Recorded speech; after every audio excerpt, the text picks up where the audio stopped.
story of the sun. Long ago, a curious young boy lived in a far-off land. To the east, there were mountains. To the west, there was a large sea. As each day began, the curious boy sat and looked to the east. He watched the sun rise over the mountain. As each day ended, he looked west. He watched the sun sink into the sea. The curious boy's name was Saul. Saul was named after the sun, but Saul wondered where the sun came from, and he wondered where it went at night. The harder Saul thought, the more confused he became. He wondered how many suns there really are. Would there ever be a time where a new sun would not rise from the east? Saul was much. He knew that the sun brought light. He knew that without the sun, everything would be dark. He also knew that the sun brought warmth. He loved to feel the warm sun on his brown skin.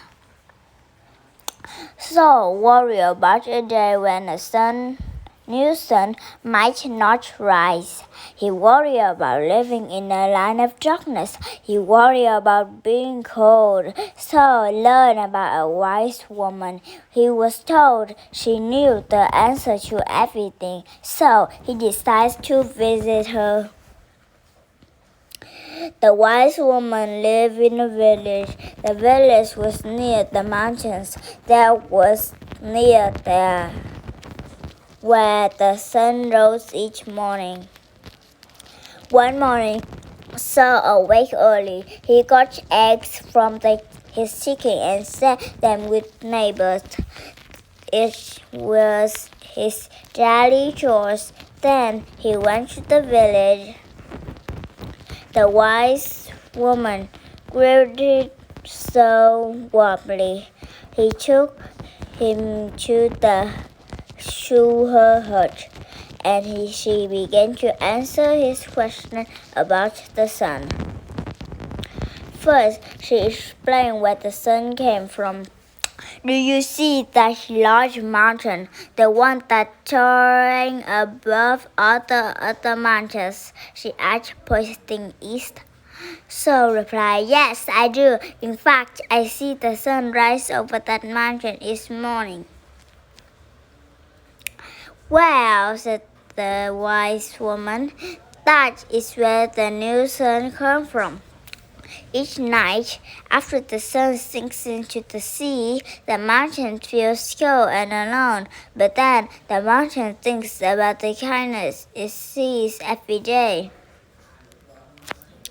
The mountain thinks about all the things people do for each other, she says, and then it feels warmth inside.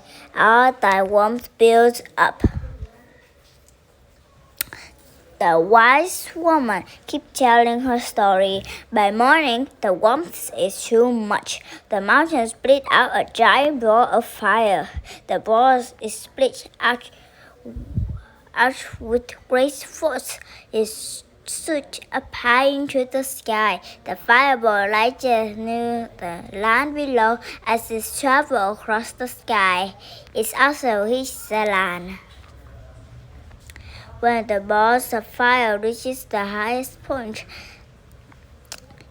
it begins to drop. She continues.